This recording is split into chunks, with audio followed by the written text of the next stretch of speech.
What's up, folks? Welcome back to the Best Show Ever podcast, the podcast where I interview people about the best shows they've ever seen in their lives. I'm your host, Cam Herdt. Two very cool fishy episodes this week as we approach Phish weekend.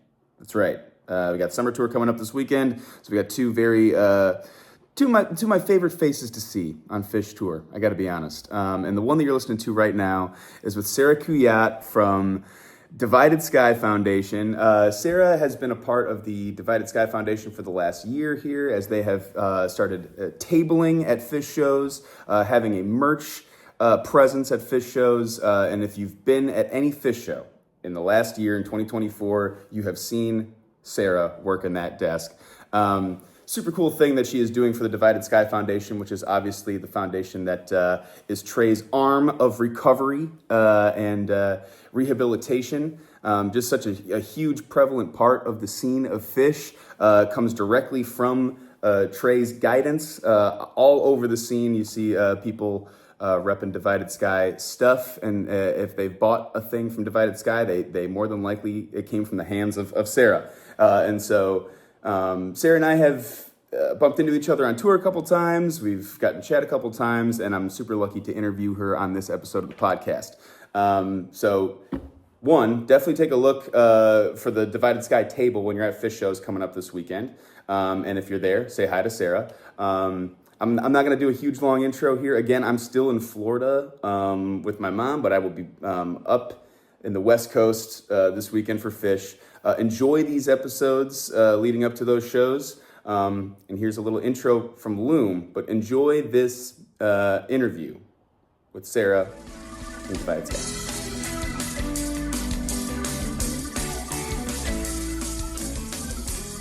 How's it going? Dude, you got like the whole studio set up here. You got the sick background with all the posters, and you're fucking ready to go. Yeah, it's my office wall.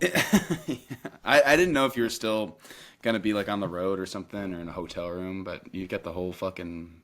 Oh, yeah, no, I'm not on trade tour. I am still doing all the work coordinating for Yeah, it, but from home in Salt Lake. that's nice. That's good. Yeah. Hell yeah! Thanks for wanting to do the show. I've had you on my Yeah, thanks for having me Yeah, on. I've had you on my list for a while, and now we bumped into each other in real life, and so that always helps. Yep. Sometimes I do these episodes with people who I've never met in person, so I'm just like, "Hi, nice to meet you," but we've now come across each other, so it makes more sense. Yes, know each other now. How was skiing? So fun. We've been getting a lot of snow this month, so it's been good. Got 2 feet over the weekend, so had a nice powder Is that day. where you're from? Utah? No, I'm from Okay. Denver. I grew up there. I've been out in Salt Lake a little over 3 years. Hell yeah. Um, Yeah. yeah, that looked like a blast seeing you and Bobby on the slopes together.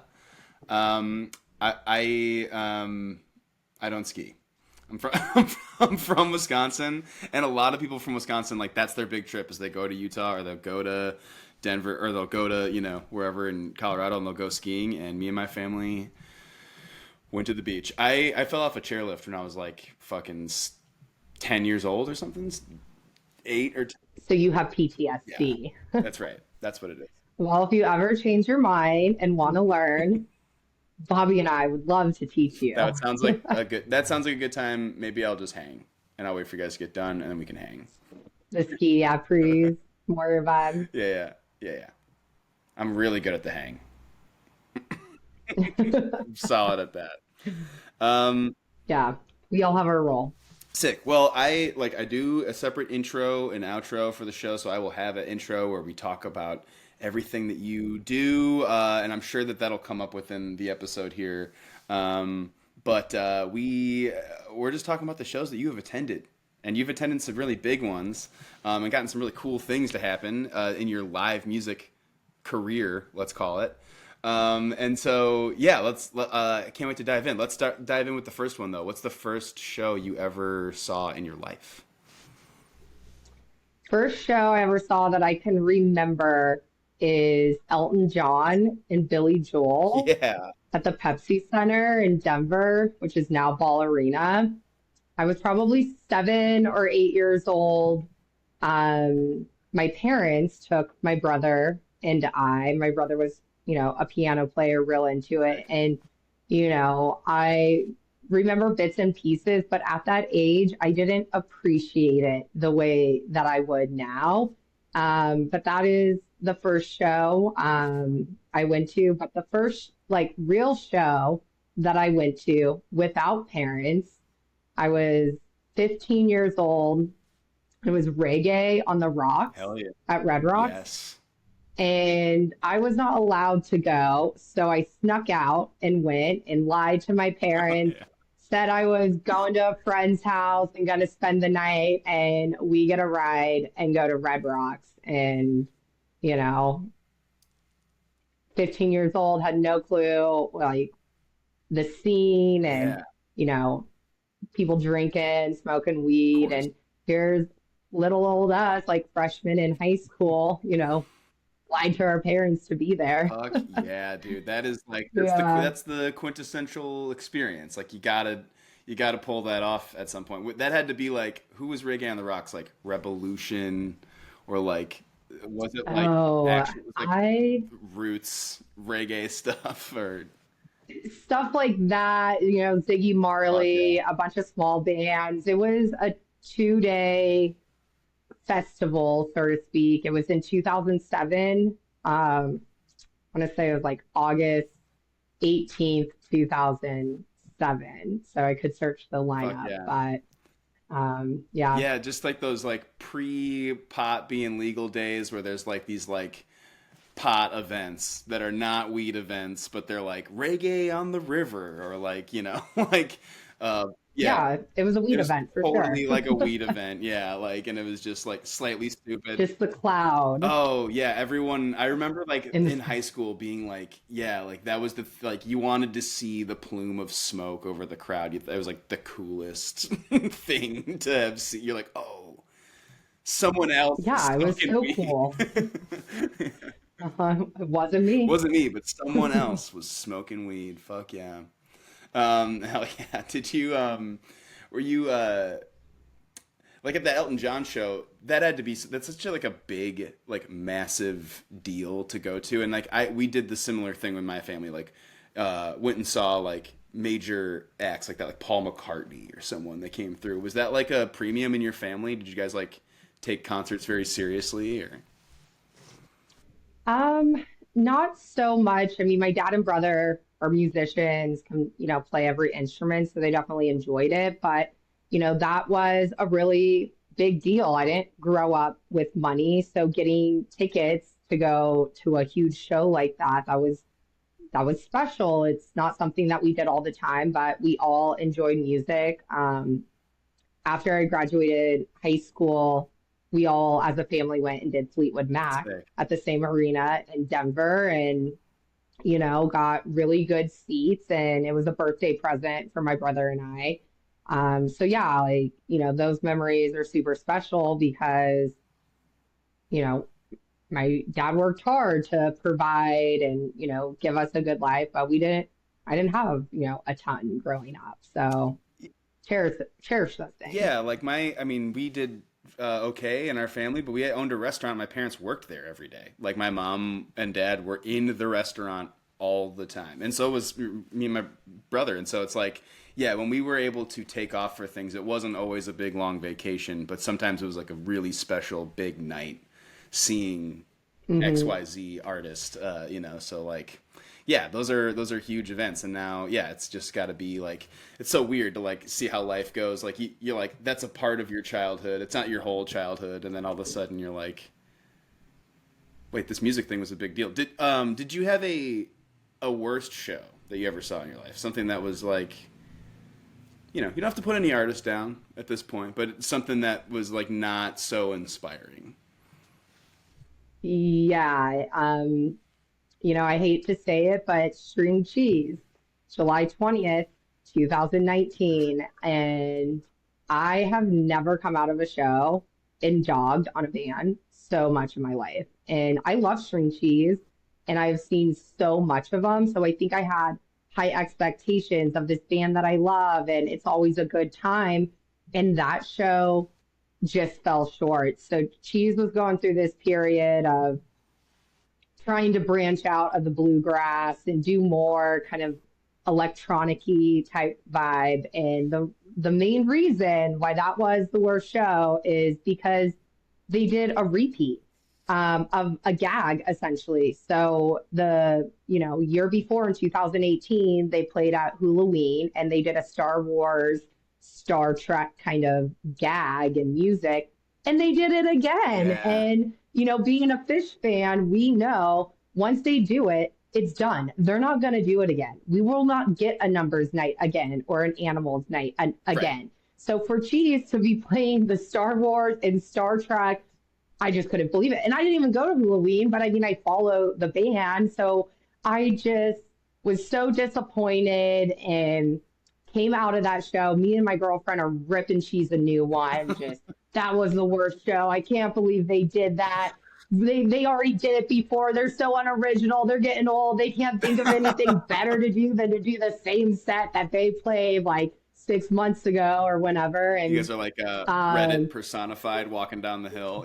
Just being the persnickety fans. And, I'm sure for a lot of people it was a great show, but being that I grew up in Colorado and Cheese is a Colorado band, I have seen them a lot. And so, the bar, we start to raise the bar and have, higher expectations, even though expectations aren't good, and, a greater ability to critique the band and compare it to different experiences. So after that show, my girlfriend and I, for like 2 hours, like the whole, we get back home and the whole after party for us was just digging into them, where it became this inside joke for years to come. We're like, fuck string cheese. And so if anything bad happened, you were late to work or your Uber driver was terrible, we'd just be like, yeah, that Uber driver is terrible. Fuck string cheese. Like, fuck string cheese was just like our inside joke of like something that sucked. Their fault. Yeah, no, I mean, like I remember that feeling in the crowd because for the Dead and Cosphere, the first run of it, I went to the second night, which was the second night was my birthday. The first night, they did the thing and it was cool, and we were going to the second night, and the moment when the crowd kind of realized that we were getting the similar, graphics as the night before, it was like, oh no. It was like this, like, like we're a little spoiled, but we're also just like used to this experience where we're able to fucking, get something that is special to that night. And that's why we're going. That's why we travel to it, because it's like, you're only going to get that one time. And, I mean, that's. But I love Cheese. Yeah. I continue to buy the ticket and go to the show. I'm not following them all over the country, but, Cheese got back on my good side. It took a while, but we're cool again. Yeah. That is, I mean, a lot of people, you'll find that in a lot of different episodes, that people are like, my worst show, I did go see these people again and they were fucking great, or like, I love this band, but like this night was tough, and like, that's just gonna happen. I like, now that I'm doing some comedy stuff within the scene, I am not repeating any jokes. I don't want anyone to come to that saw me at Mondegreen, see me on Jam Cruise and be like, you fucking did that opening at the like, because our scene will not be cool to that. So that's super real. It's super tough to pick your best show ever. You've seen like even in just the last year here, some like majorly sick shows. And so it's really hard to narrow it down to one. Do you have any like best, like close honorable mention shows that you'd be remiss if you didn't bring them up on the podcast? Oh, absolutely. Gamehenge. Yeah. I mean, everything about it was so special. As soon as they announced the story of Gamehenge, it was full body chills, goosebumps, crying and looking at my friends and disbelief. Like I'm getting goosebumps now talking about it. And that show was just so special too, because My clean date, my sober anniversary, is 1/1/23. That's the day I got sober and started on this journey. So at midnight at Gamehenge, I was celebrating my 1 year milestone. And the first year is the hardest of clawing my way out. And all I wanted was to be at Phish with my friends and on the rail. And the Phish gods delivered because I hit early entry and I was front row on the rail with my friends at MSG during a Gamehenge set. And my girlfriend, who we go way back, met when we were both drinking. She's also in recovery now. She gave me her 1 year coin after, the countdown. And Ugh. I mean, it's a core memory. Just, I will never forget it. It was, just so special. And for me personally, to be like, I did it, I made it a year. It was a huge accomplishment because there was a lot of times in that first year it was very touch and go. So, of course, Gamehenge and just, everything coming to life because I had this idea of what, Tila looked like and, all like the images of what we thought Gamehenge looked like and the lizards Oh and this yeah. and that. But then here's right in front of us, the monster and Tila and Colonel Forbin and everything just come to life. And, it was just beautiful. Oh So man. I think a lot of people would say Gamehenge for, a great show. But yeah, that one, my friend even snuck in a cake to Madison Square Garden. And on the cake, so at set break at the fellowship table, it said, because there's no fronts. Like if you're celebrating a milestone tomorrow, we will celebrate you tomorrow. No fronts. So the cake said happy 1 year, and then 1 year was crossed off and said 364 days. So just so many special moments in that night. Also, Chicago 10/14/23 Oh yeah. is another memorable moment. They played Way. Yeah. And a couple shows before in Dayton, I held up this sign that said "Recovery is the way." Oh sick. And Trey like looked at it and pointed because I was up front.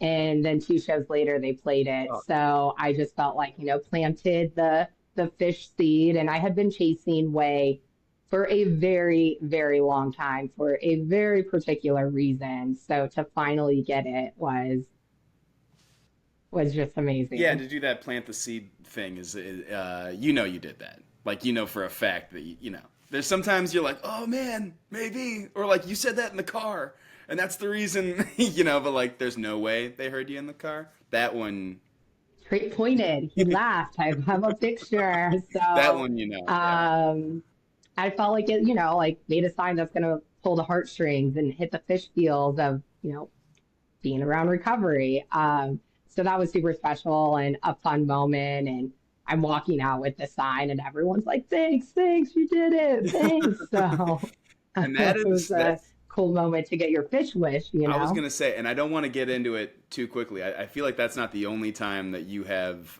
influenced a major, major bust out in the fish world. But and again, we can get to that. But I mean, But we'll get there. the image of you, like, yeah, receiving that coin from your friend, the chip after a year, like you said, the year is such a hard one, and yours was so. You also like lended yourself to other people's recovery within your first year, kind of immediately. Like that, like you.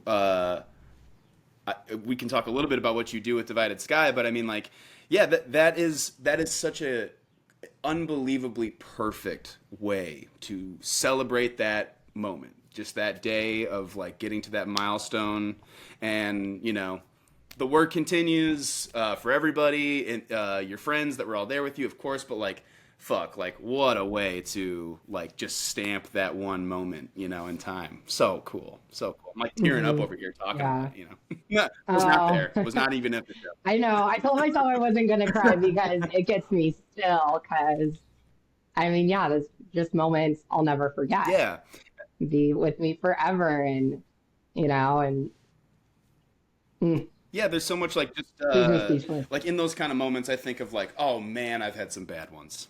man, have I had some bad moments, and boy, is this a fucking good one. Like it all like it's cool when you're able to balance it out for yourself, and like you said, core memory. Like and you'll do more important work, and there will be more sick shows, but like holy shit, that is such a cool. Um, that is such a cool moment for that year celebration. You'll always have that. That's super fucking cool. But like we talked about, you've influenced a couple major bust outs. Way not being the only one. Um, I don't I don't want to talk about like your best show if it's not your best show, but That is my best show. yeah, please take the floor. I yeah. Yeah, best show ever, best day ever, best moment, memory, everything Yeah. ever was August 11th, 24, last summer, Bethel, night three. So yeah, as you know, I'm the tour coordinator and merchandise manager for Divided Sky Foundation. Um, it was new last year that they decided they wanted a table presence on a full Phish tour, and fate led them to asking me to run it all. And how could I say no to Right. that? And I had no clue what I was getting myself into. But of course, I said yes. And it's been a lot of work, but it's been super rewarding. And to be able to give back to this community that I love so much in a positive way, opposed to all the years I took from the scene and ruined my show and other people's shows and was a chomper during the show. So, anyways, yeah, so now I'm working for Divided Sky Foundation and I am at the table at every single show. And I just, thought maybe I might get to meet Trey since I'm working for his foundation. So before I left for tour, I wrote Trey a letter just in case I got the opportunity to meet him. And I carried it on me everywhere last summer, every show, if I was going to get coffee, just everywhere. And I finally let go of the idea of meeting Trey. I was like, when would he have time to stop by the table? Like it's busy, he's getting ready for the show. So let it go. And, as the saying is, once you let something go, then it comes to Man. you. So like 2 days later, I get a call that I have been invited to sound check at Bethel night three and to show up at this time and go to the box office with your ID and pick up your guest pass. Trey wants to, you know, talk to you and know how the table's been going on tour. And I was freaking out because this is the moment I am meeting my idol. And it's not just like bumping into him on the street, it's kind of a little bit of a business meeting. He wants to know what's happening with his nonprofit. So I, had wrote up some bullet points and had some, talking points to go over. So I gave him valuable feedback of how the table had been going, what have I been hearing from friends, or from fans and the main takeaways. And so my anxiety was through the roof. I, was like, I hope I can I speak. mean, So I can yeah, only imagine. I mean, like even when as you're putting together the talking points, you're like, Who am I? What is this? What am I putting together a meeting for Trey right now? This, yeah, yes, like, what's yeah. going on? So yeah, I was a ball of nerves. I'm pretty sure I cried. Because I've looked up to Trey for years, Yeah, in the years I've struggled with addiction and when I first tried getting sober, and he's always been this beacon of light and hope. So, anyways, sound check was really cool to be a part of that. I went back with a few other people who are involved with Divided Sky, and they're like, sit if you want to sit, or dance if you want to dance. Just no cameras, no phones, nothing. Like, and that was cool because we're the only ones in there at that point, along with the crew, and we're jamming out. And oh, they did a Soul Planet, very typical, or my soul. Um, Sound check and some weird noises and things like that. It wasn't the best sound check, in my opinion, because you could hear it like through the gate shows, but still. So walk over and talking to Trey, we meet him, and he recognized me. He knew who I was, and just this surreal moment of Trey thanking me. And I, You're like, if dude, not for this, I would, yeah, I'm like, no, no, no, you don't understand. Like, brother. thank you. But just so surreal. Trey knew who I was. He recognized me right away. He's thanking me. He is asking questions. He seemed very interested in the feedback I was providing. And we're all talking about Divided Sky and all, sorts of things. Everyone's kind of giving their piece and their role with like, the website and this and that. And, right away the nerves disappear because Trey is so nice. Yeah. He just is very friendly and approachable, and it makes you feel like you're talking to your best friend that you've known for years. And then he pulls out his phone and he's like looking at some things, and his screen is busted. And so we're like, oh, he's just a regular person, Yeah. looking at a busted phone screen. So like very humanizing at that point. But yeah, so at this point, he's like, oh, you guys want to see the Oatly machine?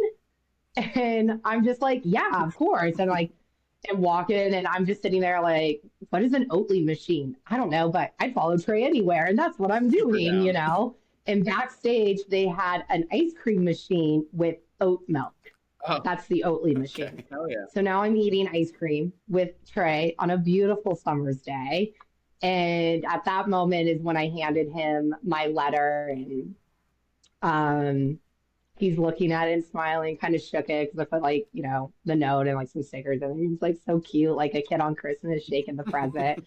And at that point I just felt comfortable, and shot my shot. So my 100th show was going to be at Dick's, or it was at Dick's, but I said, oh, and by the way, my 100th show is Dick's Night 1. So if you want to play Ficus, that would totally be okay. And I was like joking, but not really. Yeah. And they played Ficus that night, first set. And I couldn't believe it, So I was just like, oh my God, because I've had moments over the years, I'm sure other people have, of, Phish is in your head, and I just have these thoughts of like, Phish is playing for me and only me, because this just makes sense. And how could they know this? Like the signs and synchronicities and all the connections. But in that moment, Phish played for me. Yeah. And after the show, I, was talking to some different people. The president of the board of Divided Sky is showing me text messages, because he had texted me earlier about asking me, are you going to be in the show at all? Like, come play, like, your volunteers have it. I was like, yeah, I'm going to come into the show. Well, it turns out Trey was texting our president. He was texting Melanie, the program director. Phish's tour manager was like involved in sending texts. And so basically the texts and like the screenshots that were sent to me is, Trey's going to play that song for Sarah.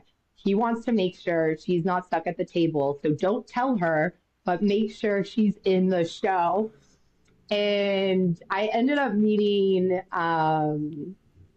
Trey a second time at Dick's, doing some interviews for Divided Sky. And he asked about, how's summer been and what's your favorite show? And I told him, I was like, well, obviously Ficus is my best show ever. And he's like, oh yeah, we totally play that for you. We would have never done that if not for you. And Trey pulls out his phone again, and he's showing me like text messages. He's like, see, I was like calling Melanie, and I was texting her a bunch. And he's like, it was like 5 minutes before we were walking on stage. See the timestamp? And I'm just like, oh my gosh.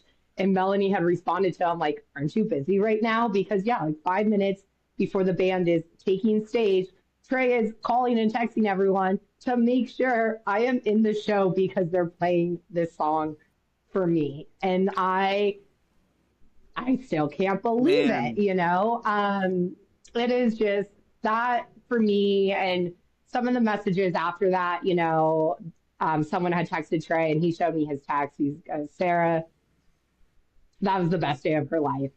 Thank you so much. And Trey's like, oh, I'm so happy she got ficus.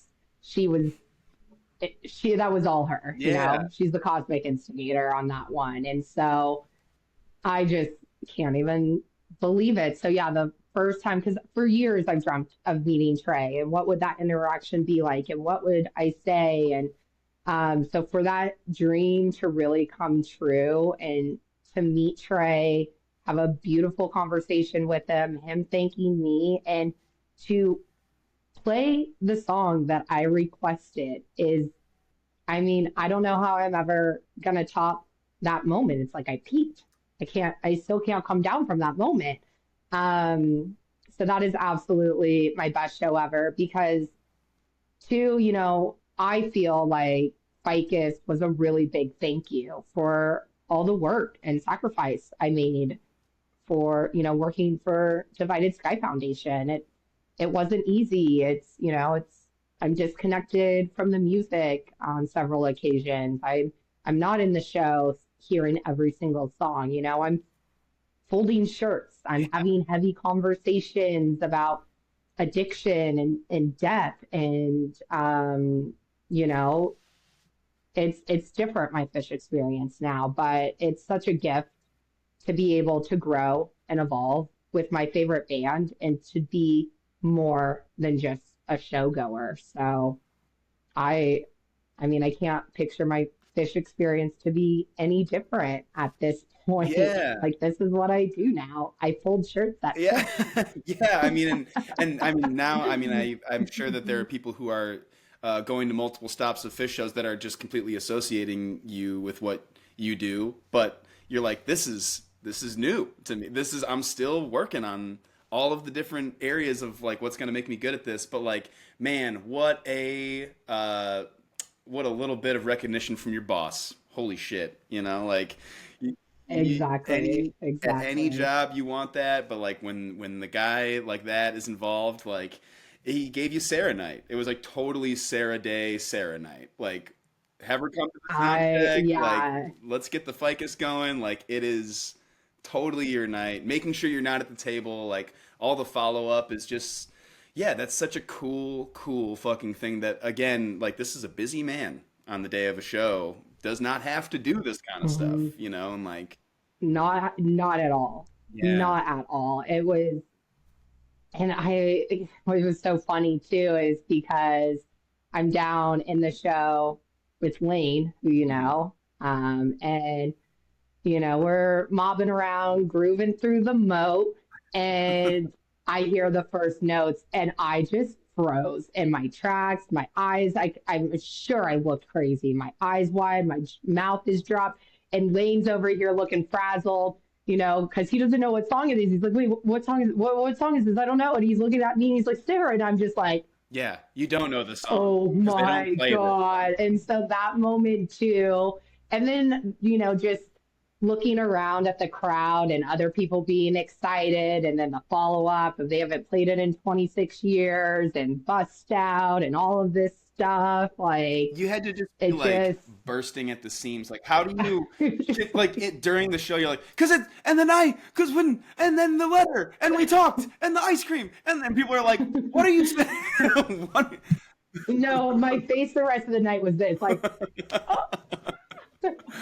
The divided sky lady went crazy. I, I just, I couldn't believe it. And so, um, we got permission to share that story with Live for Live Music. So they did like an article and a recap on the show and wrote up a nice little paragraph about me and Ficus and my involvement with Divided Sky Foundation. And I feel like I got like my 15 minutes of Phish fame after that because all of a sudden, you know, my accounts on social media are private and they just blew up. I have hundreds of follow requests and all these people now, you know, at Phish are like, oh, are you Sarah? Are you Ficus Sarah? And you know, just with my involvement, even here at shows in Salt Lake, I have people that come up to me and ask me, "Are you Sarah?" And it's weird, and I'm like, yes, I Yes, I am. And they're am. like, you're with Divided Sky, right? And I'm like, yeah, I am. What's your name? And so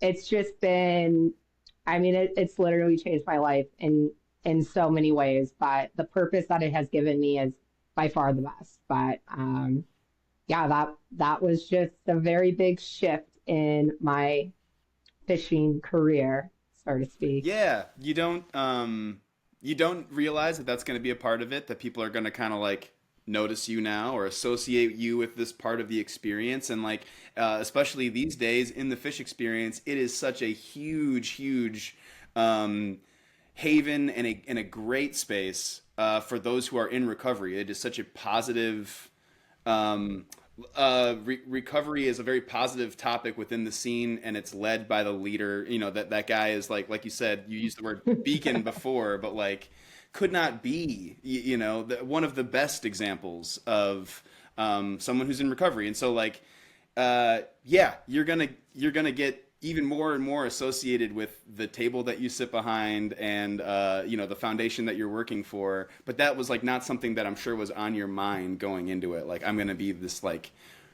part of the scene. You just like how did that go when you first took that job? You were just seeing. Like how I got Yeah, it. Being of service actually. And so it was Aggie, because a lot of bands have a sober community and table, and Aggie was doing the official after party for Fish night one yeah, at in Vegas at Sphere. And I had saw in the Facebook group that they were looking for people to volunteer on the table. And I was like, oh, no, I'm not going to do it. It's night one. I'm traveling in on Wednesday. I'm working my remote job all day and then going to the show. Like, just take it easy night one. I don't want to be doing afters. yeah, But, the weeks passed and they're still needing people. So I was like, you want to know what? I'm there. I'll do it. They need help. And so night one rolls around and I'm just dragging my feet over to the Brooklyn Bowl thinking some things never change. Take it easy night one. Like I do not want to be doing this. And my table partner wasn't on the guest list. So I'm in there by myself setting up and he's figuring out a ticket. And this guy comes up to the table and he starts asking me all these questions about recovery and tabling and about myself, and goes on to ask if I know about Divided Sky Foundation and what do I think about that, and asking me, if I have any knowledge of what emotional sobriety is. And we talked for like 15 minutes. And then he tells me who he is. And it's Andy Bernstein. He founded Headcount, but he is now the president of the board for D Sky. And I was like, oh, cool, nice to meet you. And he asked if I wanted to be involved with Divided Sky Foundation at all. And if so, could he get my number? So I said, yeah, here. And thought nothing of it at all. yeah. Like, oh, we just had a good conversation, didn't think twice about it. And then a couple weeks later, he invites me to an information call. And I get on the Zoom and there's Trey on the Zoom call.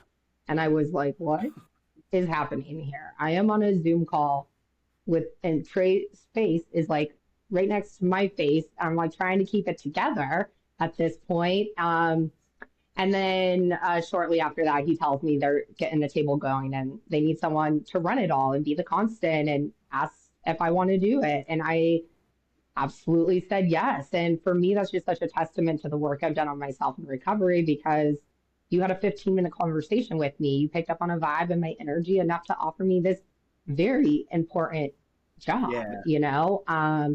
So yeah, I just said yes and had no clue what I was getting myself into and how busy I was going to be, how many trips to Staples I will be making while at Fish.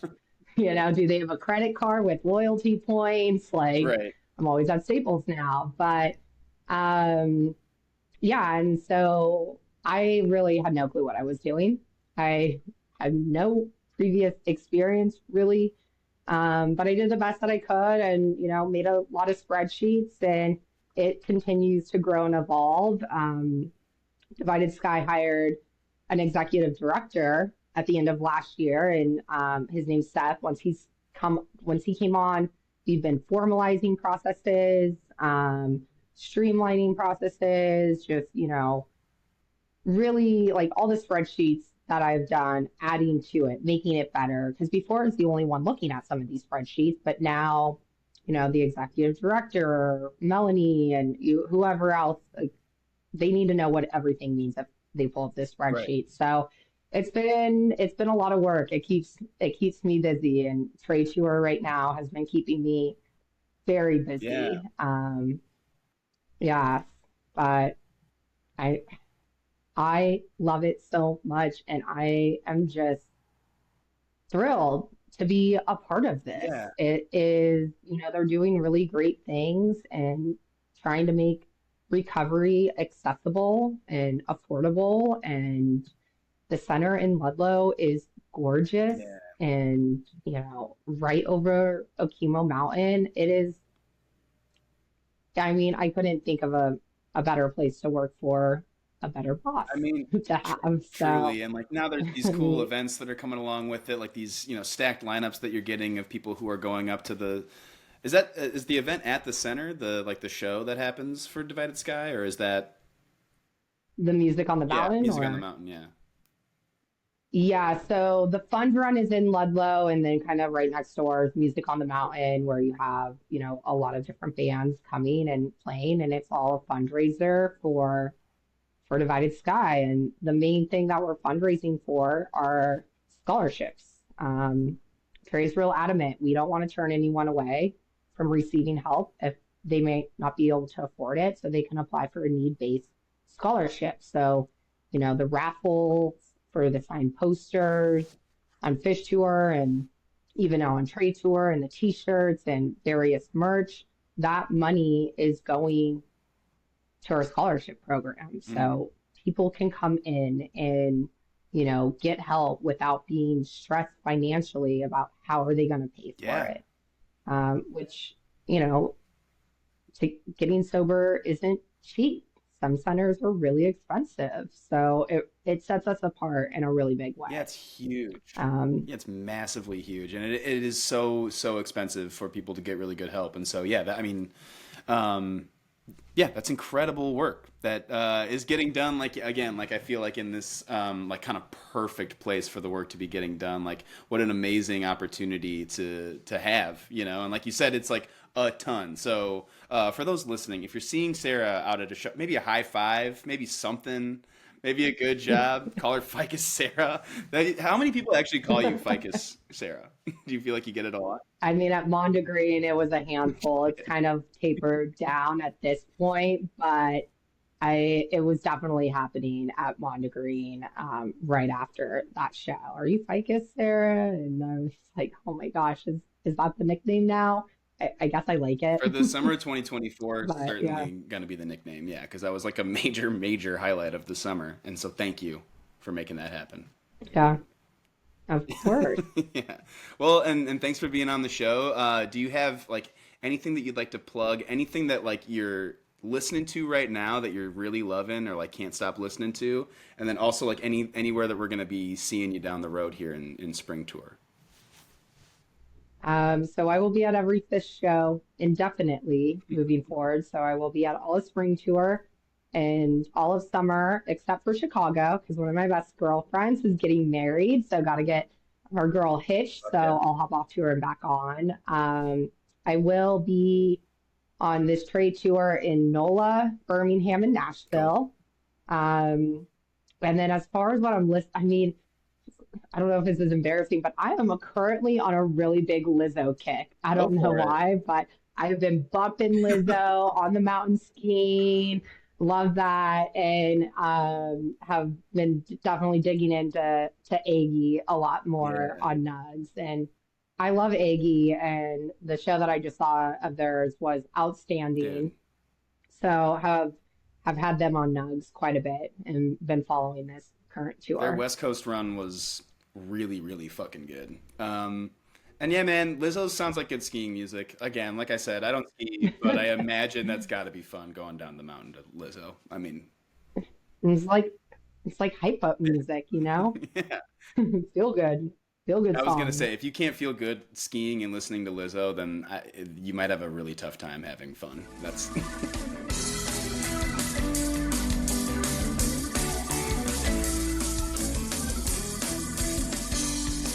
that was my conversation with Sarah.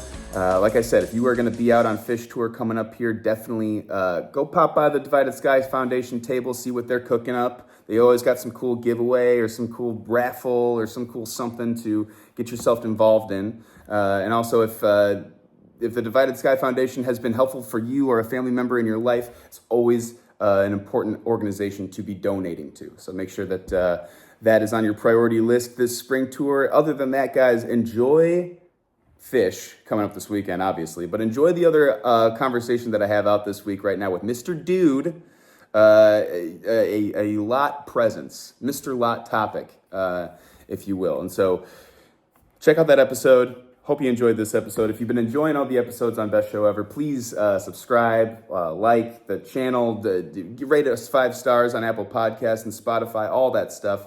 If you'd like to have access to some episodes that aren't even out yet, unedited, uncut conversations that haven't reached the airways yet, you can always become a member of the Patreon for $4 a month, and you'll have access to all that stuff and more bonus content. Who doesn't like that?